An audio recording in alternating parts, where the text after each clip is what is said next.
Una vez más, queridos amigos, apreciados hermanos, queremos saludarle a la distancia y agradecerles por este encuentro que Dios nos permite tener para repasar la lección número 8 del tercer trimestre del año 2018.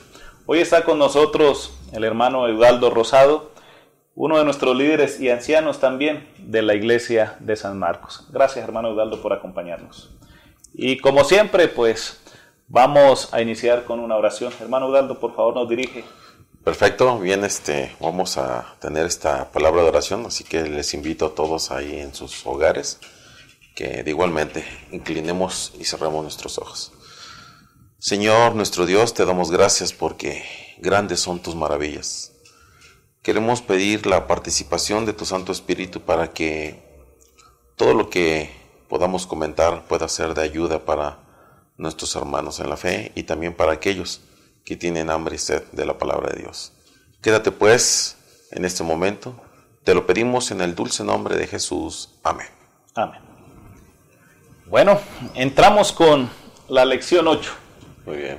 La lección 8 titulada El Concilio de Jerusalén. Y aquí el versículo principal, el versículo para memorizar, está en Hechos 15:11.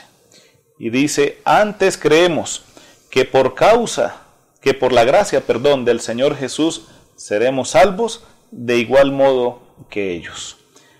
Y aquí en esta lección que tuvimos la oportunidad de repasar en esta semana, de estudiar, pudimos presenciar uno de los grandes problemas que se desató a nivel doctrinal en la iglesia primitiva, en la primera iglesia, en la primera etapa de la iglesia cristiana. Así es. Y es que esos problemas surgen hoy en día también.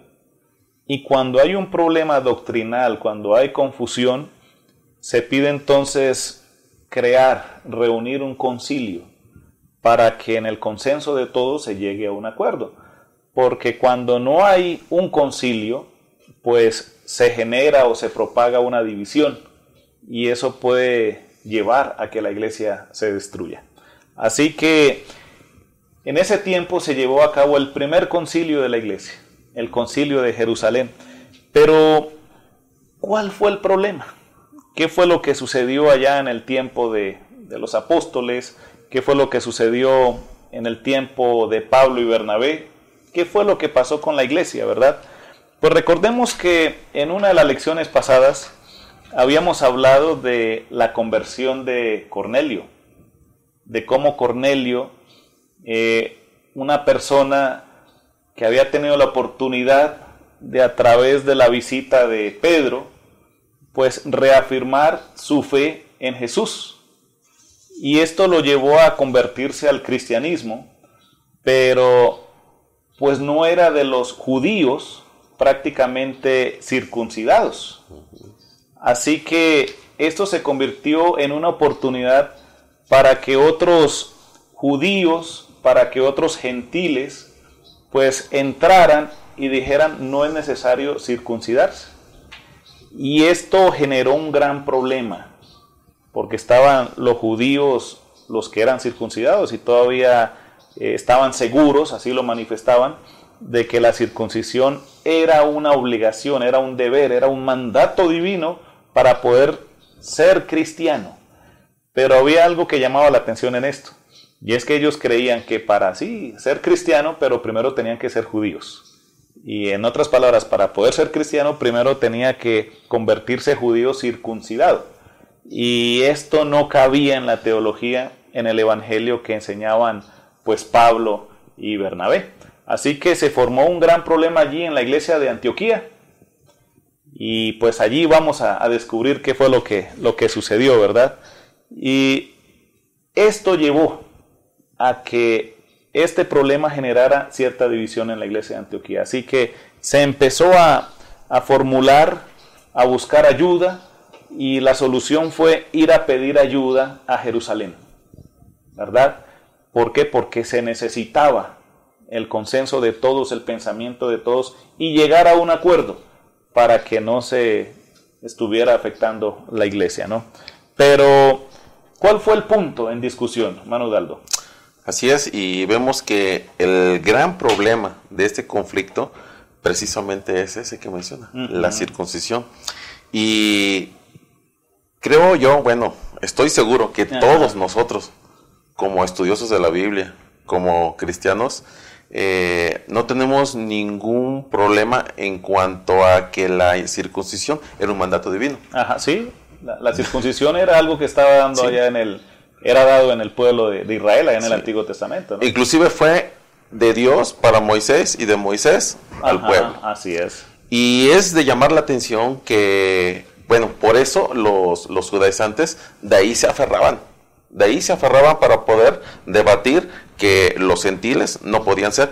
Porque si vemos Éxodo 12, del 43 al 49, que es lo que cita la lección, ahí vemos claramente las instrucciones al pie de la letra. Dice que todo el que quiera entrar en el pacto de Abraham tenía que ser circuncidado. Y también habla de aquellos que estaban como sus siervos.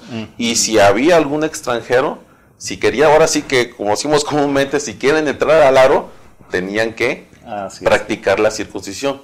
Ahora bien, es bien claro este asunto. Creo que ahí nosotros no tenemos ningún problema en cuanto a entender esto.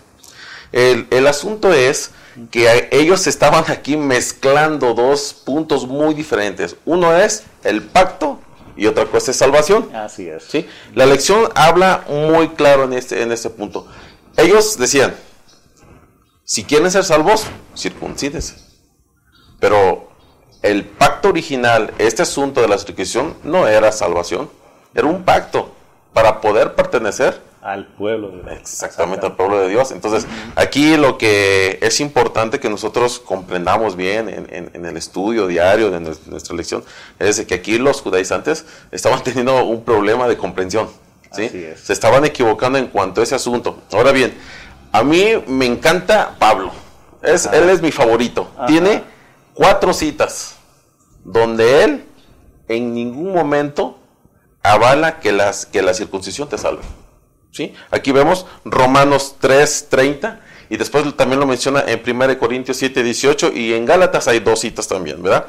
Y en esas citas Pablo específicamente aclara de que la circuncisión no tiene que ver con la salvación. Entonces, no tienen por qué estar obligados los nuevos conversos, ¿sí? No tienen por qué estar obligados a este asunto. Ahora bien, ser miembro de la comunidad del pacto de Dios no garantiza la salvación. ¿Está de acuerdo, pastor? Así es. Así es. El simple hecho de que yo pertenezca al clan de los israelitas. Sí. De hecho, algunos israelitas consideraban eso. Yo ya estoy dentro del pueblo de Israel, yo ya no necesito hacer nada más. Y ahora un paréntesis aquí. Sí, adelante. Porque también apliquémoslo al día de hoy. Hay adventistas del séptimo día que asisten a la iglesia, dan su diezmo, su ofrenda, y dicen, ya con esto me basta para ser salvo. Y puede ser que estemos perdidos dentro de la iglesia. Sí. Como el israelita que decía, ya no necesito hacer nada más, pero espérese, usted puede ser israelita, pero estar totalmente fuera del pueblo de Dios. Así es. Y eso era lo que Dios quería enseñarles, ¿no? De que la salvación estaba para todos y que no era exclusiva allí de ese grupo, ¿no? Y eso es lo que está haciendo querer entender allí, ¿no? Sí. Y continuando un poquito más, así breve, en este asunto de la circuncisión, la ley de Moisés, las instrucciones de Dios, si se dan cuenta, abarcaba también a los gentiles, a los extranjeros, ¿sí? Pero nada más para el asunto de pertenencia. ¿Sí? Así es, así es. Es un pacto. Así ¿sí? es. Ahora bien, ahora en este concilio surge el debate. Aquí viene lo más importante, el debate. ¿Sí? Y aquí vemos a dos de los apóstoles que por lo que están involucrados en este debate, bueno, ellos toman la palabra, eran personas, apóstoles importantes, es lo que menciona la lección, ¿verdad? Y ellos son Pedro y el otro es Santiago, que es Jacobo, ¿no? Que es el mismo, ¿verdad? Sí. Muy bien. Aquí Pedro hace alusión a lo que comentaba, a Cornelio. ¿Cornelio estaba circuncidado? Claro que no, ¿verdad? Sin embargo, él y su familia, ¿sí? Fueron aceptados como cristianos. Y no hubo problema por la circuncisión. Ándale. ¿Sí? Ese fue el argumento en el debate que hizo Pedro. Ahora, aquí también viene la intervención de Santiago. ¿sí? Y Santiago, a mí me encanta cómo la manera en que él maneja este asunto, ¿verdad? Él, en su discurso, hace alusión a que Dios también, dentro de su llamamiento a las naciones por medio de Israel, tiene contemplado que también se salven los gentiles, ¿sí? Entonces, de hecho, la misma palabra de Dios... Es que la salvación era para todos. De hecho, Israel iba a ser luz para las naciones. Así es. ¿Sí? Entonces, ¿por qué ellos tenían tanto celo? Yo veo que también ellos tenían un poco de celo por sus ceremonias. ¿Sí? Iba a decir algo al respecto, ¿no, hermano? Sí. Ellos estaban acostumbrados, de hecho todavía se menciona allí, de que habían algunos que creían en Jesús, pero todavía llevaban a cabo ciertas ceremonias judías, que no tenían nada que ver. O sea, soy cristiano, pero todavía tengo un piecito allá. Y esta conversión, y eso es bueno entenderlo, ¿no? Las conversiones no se dan tampoco de la noche a la mañana. Esto va requiriendo un tiempo. Dios lleva un proceso en cada uno, pero sí se tiene que dar evidencias de que hay un cambio. Y aquí me atrevo a mencionar algo muy importante. La iglesia siempre ha tenido dos grupos, dos extremos. Están los que son legalistas, identificados con esos judaizantes, ¿no? Que tiene que ser así porque si no es así, si no se hace esto, está perdido. Pero también están los liberales, los que se van al otro extremo, que dicen, no, pues yo puedo ir, pero puedo seguir comiendo esto, puedo hacer esto y lo otro, porque Dios me ama, porque esto y lo otro. Y diríamos que también en parte eso estaba dentro del debate. Y me da gusto saber de que llegaron a un acuerdo, ¿verdad, hermano Daldo? Sí. Y sacaron un decreto. El decreto es el acuerdo que todos, digámoslo así, firman, sí, y ponen su palabra de que así fue. Y en ese decreto se destacan 4 puntos. Sí. Y yo quiero mencionarlos en este momento. El primero, de lo que dice como la salvación es por gracia, se eximía de la circuncisión a los gentiles creyentes cuando se unían a la iglesia. Sin embargo, estos gentiles debían de abstenerse de 4 cosas. Sí. Y esto está bien claro. Lo primero, la carne ofrecida en sacrificio a ídolos en rituales paganos y que luego era servida en una fiesta del templo o vendida en el mercado. Pues era prácticamente algo pagano, ¿no? Sí. El segundo punto del decreto, que se debían de abstener del consumo de sangre. Pues esto era impuro, o sea, aún por principios de salud. O sea, esto no se debía consumir. Tercero, la carne de animales estrangulados, es decir, carne cuya sangre no se había drenado. O sea, la sangre, nada que ver allí. Y el cuarto punto, pues la inmoralidad sexual en sus diversas formas. Sí. Estos 4 puntos los gentiles debían cumplir con eso. O sea, no era de que liberales.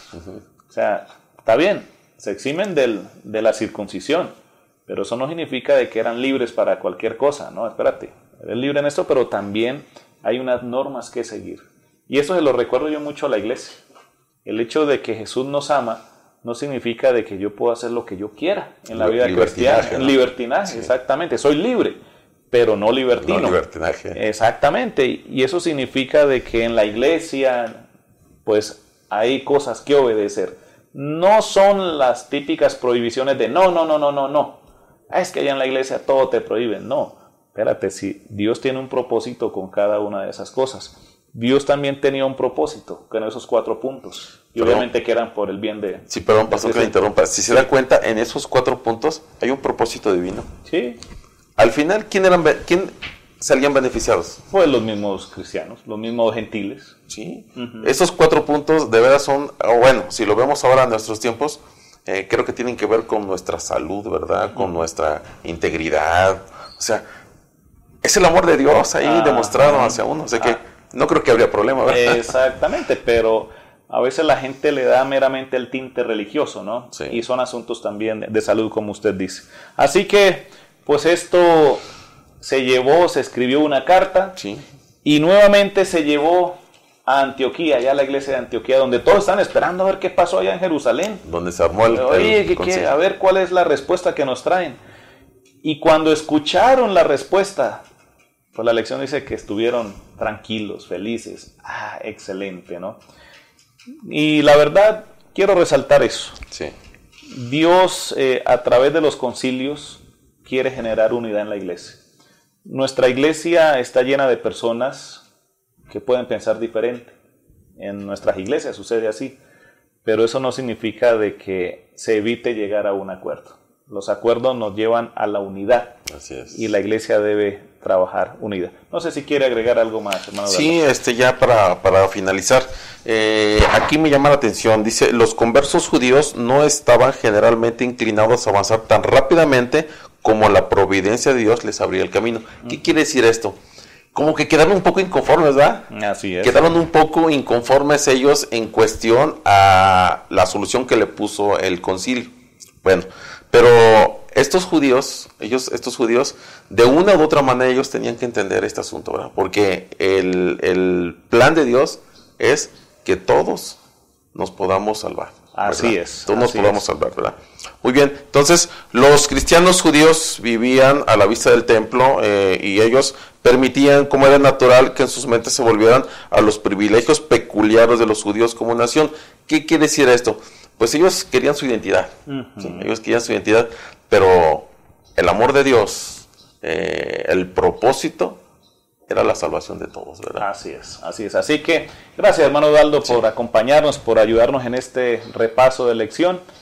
Y pues concluimos de que la iglesia puede pasar por dificultades, pero Dios siempre está al control de su iglesia. Así que si lo hizo allá en el tiempo de Antioquía, de Jerusalén, también lo puede hacer con nosotros hoy. Perfecto. Así que vamos a orar como siempre para terminar nuestro repaso y nuevamente pidiéndole a Dios que nos dé una oportunidad para encontrarnos. Cerremos los ojos. Padre querido, gracias porque hemos visto que tú siempre estás al control de las necesidades de tu iglesia, de tu pueblo. Gracias porque donde hay dificultades, tú estás allí dispuestos a darnos la solución para llegar a un acuerdo y para que la iglesia siga trabajando. Así que, Señor, nuevamente te pedimos que nos dé la oportunidad de encontrarnos en un repaso más. En el nombre de Jesús te lo pedimos. Amén. Amén. Muchas gracias, amigos. Que Dios les bendiga. Hasta una nueva oportunidad.